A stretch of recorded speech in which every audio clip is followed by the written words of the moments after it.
Y en el marco de la lucha que está dando contra el crimen organizado Ecuador y especialmente las Fuerzas Armadas con la ayuda de las fuerzas policiales, ha llegado ayer una delegación muy importante de los Estados Unidos para respaldar los esfuerzos que está realizando Ecuador. Una delegación que incluye a Laura Richardson, que es la comandante, la jefa del Comando Sur de los Estados Unidos, que es esencialmente la jefa de todo el comando que tiene como área de influencia América del Sur.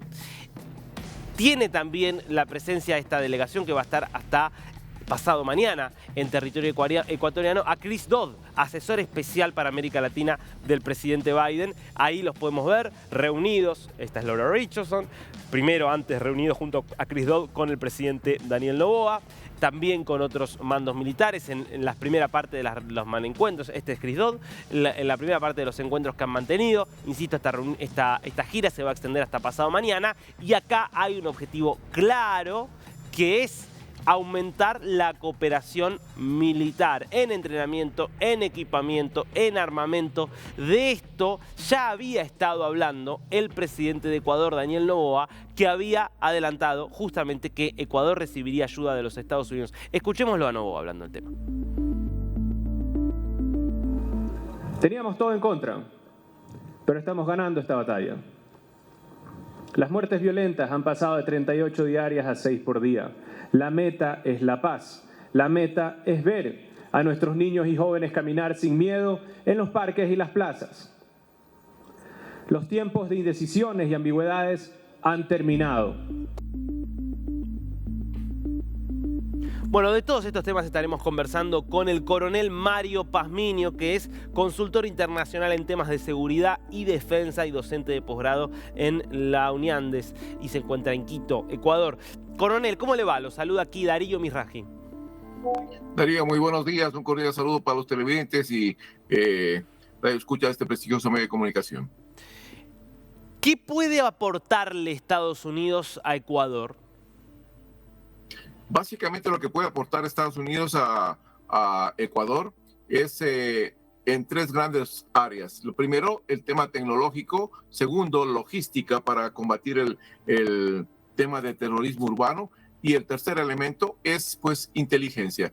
Estos tres van a aumentar las capacidades de intervención de las Fuerzas Armadas, la fuerza pública, en un combate que es hasta el momento desigual por la actividad que tienen de esta guerra asimétrica las organizaciones de terrorismo decretadas por el presidente de la República.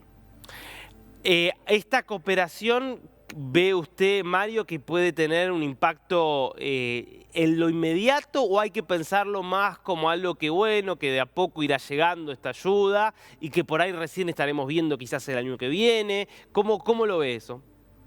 Yo no veo que va a ser una situación inmediata porque el país al momento ha planteado ya acciones concretas, se ve en una posición firme del presidente de la República con relación a este objetivo y a estos centros de gravedad estratégico que está atacando directamente. Por lo tanto, Estados Unidos, pues, viendo ese accionar y esa forma de actuar del gobierno, pues, está realizando este tipo de aporte y ayuda de cooperación con el Estado ecuatoriano. Ecuador tenía una cooperación militar importante con los Estados Unidos, corríjame si me equivoco, había una base militar en Manta. Esto se desmantela justamente en los tiempos de Correa. ¿Cómo fue este cambio desde esta mayor presencia que había antes de Correa y lo que sucedió después del gobierno de la Revolución Ciudadana?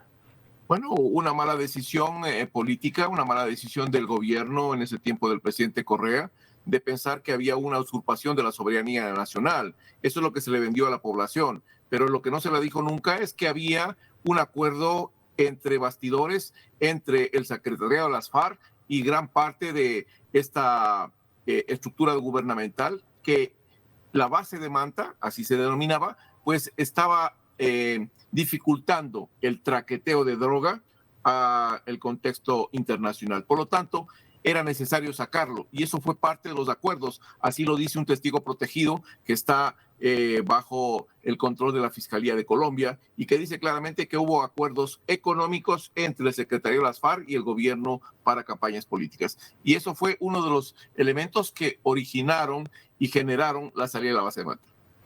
Usted decía antes, Mario, que las Fuerzas Armadas ecuatorianas están de alguna manera en una lucha que es asimétrica.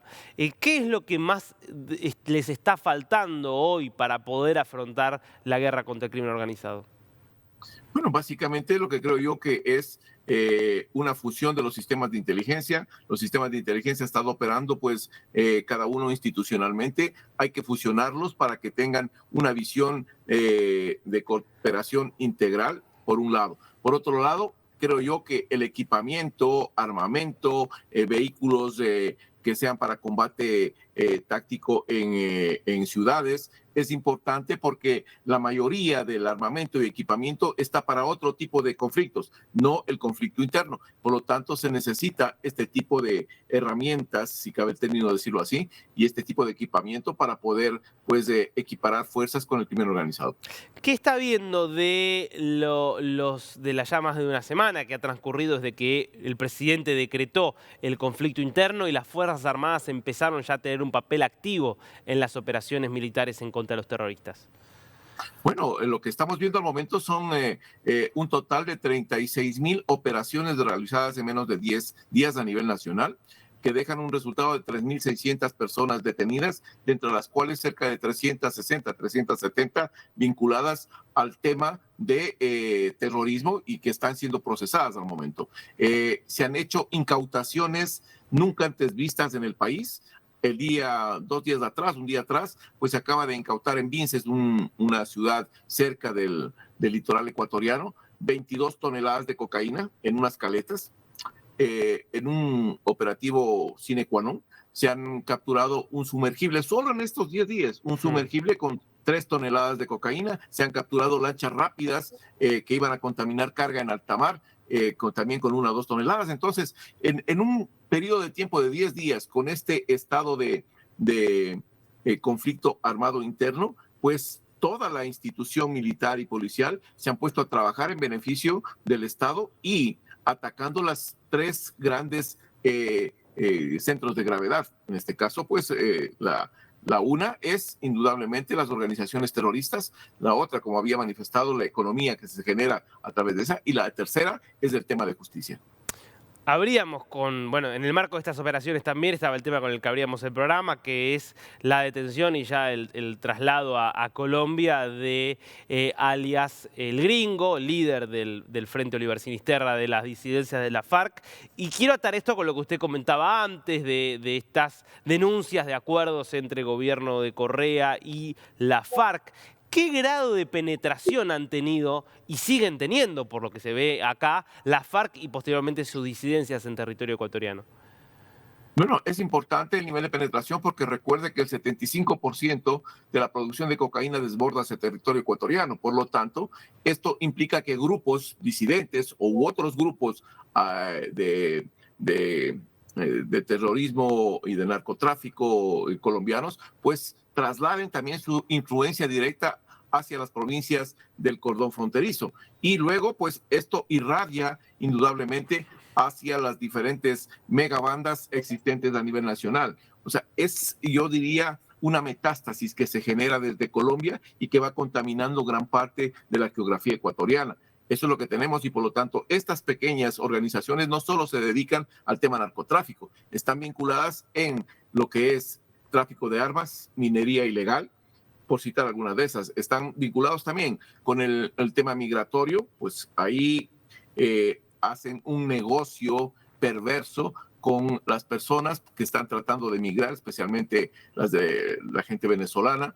También trata de personas y también tráfico de órganos. Todo esto inmerso dentro de un esquema de inseguridad y violencia que sigue, pues, yo diría, afectando no solo a Ecuador, sino también a la región y a los países vecinos.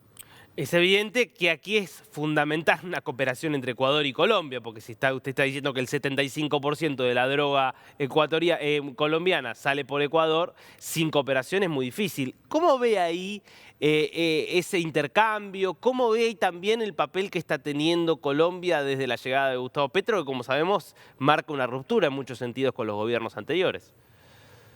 Yo no creo que con el gobierno de Colombia exista una buena cooperación en el tema de el narcotráfico, porque quiero utilizar las palabras del presidente de Colombia cuando manifestaba que esas plantaciones de cocaína tienen que mantenerse ahí, que tienen que verse otros sistemas, que no exista erradicación, que no existe intervención de la fuerza pública colombiana. Entonces, bajo ese esquema, pues no creo que exista una buena cooperación en este sentido, además de ciertos pequeños indicios de cooperación que pueden darse entre las instituciones, pero en sí, el marco de una política de cooperación contra el crimen organizado y el narcotráfico, no creo que el gobierno del presidente Petro esté orientado en ese sentido. Clarísimo. Mario Pazmiño, muchísimas gracias por este tiempo con DNews. No, a las órdenes. Muchas gracias a ustedes por la invitación. Un buen día.